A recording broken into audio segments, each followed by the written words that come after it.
Hi there, everyone. Welcome back for another Trinity Stamps video. I'm Cassie.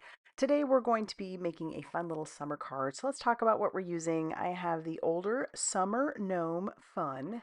This is such a darling stamp set. I think it was released last year, I think. I get confused. It doesn't take much anymore. But I love this stamp set. It is well loved and used. Perfect for summer.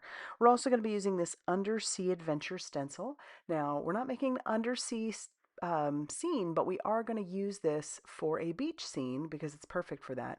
I feel like you could probably even use a few of these stencils for like a desert scene as well. So let's get started with our background. I have a piece of cardstock that I've cut down to 4 1/4 by 5 1/2 inches. It's nothing special, this cardstock that is. It's nothing, anything special. In fact, probably don't want to use something like this if you're going to be doing a lot of mixed media. I'm not. I'm going to do a little splatter on it, but it is nothing special, and I'm able to blend just fine on it. And you can see Max is participating in my card making today. He is having a little bit of neediness issues, so you're going to see him throughout the entire video. I did put that on to my Clingy Craftmate, and I've brought out some Simon Hurley Create ink. This one's called Cookie Dough, and I've got my brown blending brush for the cookie dough, and I'm blending that all over that background. It's not going to be perfectly blended. Again, this isn't a great cardstock for blending at all, but I'm going to work with it. I'm going to show you how, you can, if it doesn't blend perfectly, you can work with that. So I've got the cookie dough, and I'm going to bring in some Weeping Willow, which is a darker brown, and we're just going to kind of enhance those edges a little bit using that same blending brush, and not going real crazy down into it, just adding a little bit of color and texture to that by staying mostly on my stencil and then bringing that color into it. So and working in circular motions. So that's pretty good, but I want to add a little bit of texture to that because, like I said, it's not a perfect blend.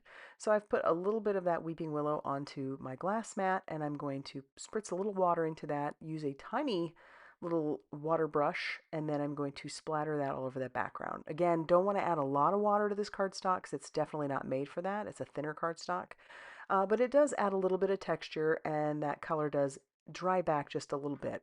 I cleaned off my little Clingy Craftmate, and now I'm adding the mask stencil to my um, sand, and you can see that Clingy Craftmate does cling very well. And then I'm just going to add a piece of mint tape to the bottom just to make sure that I don't add too much color. We'll start off with some Buzzkill. It's a newer yellow ink. It's a light ink, and I'm going to just blend that all over that background, not worried about whether or not I get a good blend or not, because we're going to do more to it. So we're just blending that color all across that. And then I'm going to bring in the stencil, one of the other stencils from the Undersea Adventure. And we'll bring in a darker color called Shooting Star, just a little bit darker yellow. And then I'm going to take this and we're going to angle it to make it look like those are the sun's rays. And I get a little crazy there with my blending, not using my hands too well. And I do move the stencil a little, but it doesn't affect anything. So we're just blending that color on there. Again, not a perfect blend. That's okay. And then we'll bring in some Guppy ink, which is an orange ink. It's a lighter orange. Nothing too dark here, although you could go dark. And I'm just going to add that to the edges, just to add a little bit of variation in the color and kind of really bring this scene home, make it look a little bit more like we're in the sun. Now, when I pull all of this away, to me it almost looks like a desert scene, just the sun and the sand. So we are going to do something with our background. I'll end up trimming this piece of cardstock down a little bit so that we have it look a little bit more like an ocean, or like you're by the ocean or by some water. So that's our background. I really like how that turned out. We'll clean up our mess, and then we'll bring in our Misty along with one of the little images. This is the little gnome that is doing some sunbathing. We're going to ink her up with some Black Widow Stellar ink and stamp that onto some Express It cardstock because we're going to do some Olo marker coloring. Now, I've got all my Olos in those pouches, and we're bringing in the color. I'm going to do my best to put that color up on the screen for you. I don't normally have those pouches up in the screen, but we are getting ready for a move, and so I'm having to start putting all of my things into something that makes these a little bit more easy to move. So works out really well. And in fact, I don't know that I'll take these out of the pouches. I may keep these in the pouches just simply because I like this. I can just grab out a pouch of the colors that I want, and they're all right there. So I may go to this because because I really like it.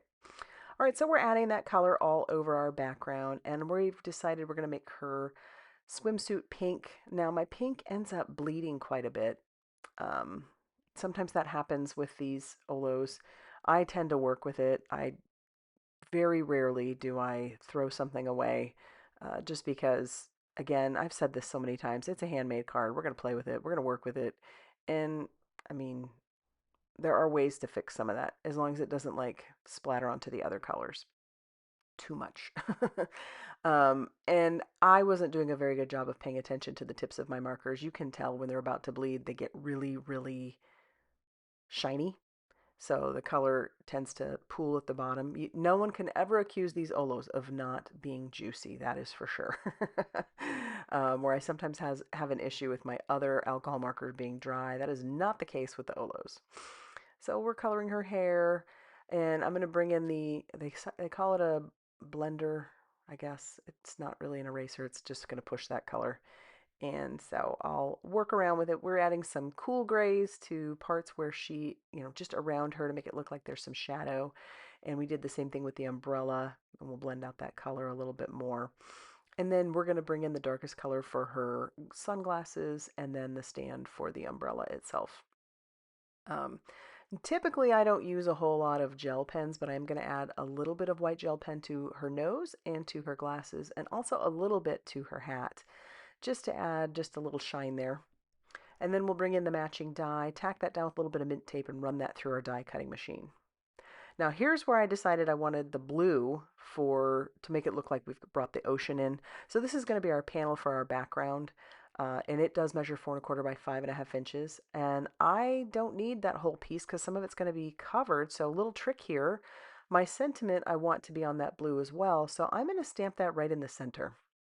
I'm going to stamp that using some juicy embossing ink. I did use an anti-static powder tool on the center.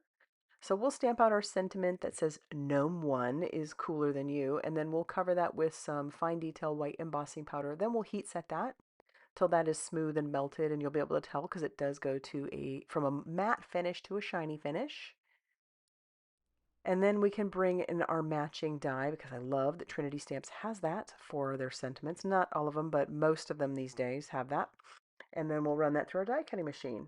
And so now I'm going to trim this scene down just a little bit. We're going to end up having it be 4 inches by 5¼ inches. So there will be a nice blue border all the way around our piece. And that's where that blue comes in to give the water effect. Now, I do apologize. Max, like I said, is feeling pretty needy. We're about to move and he is stressing out.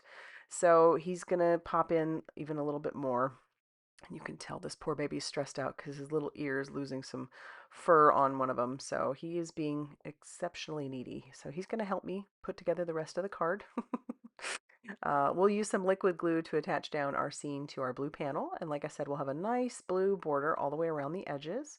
And then we'll go ahead and attach this down to our card base that was 5½ inches by 8½ inches and scored at 4¼ So it is a top folding A2 size card.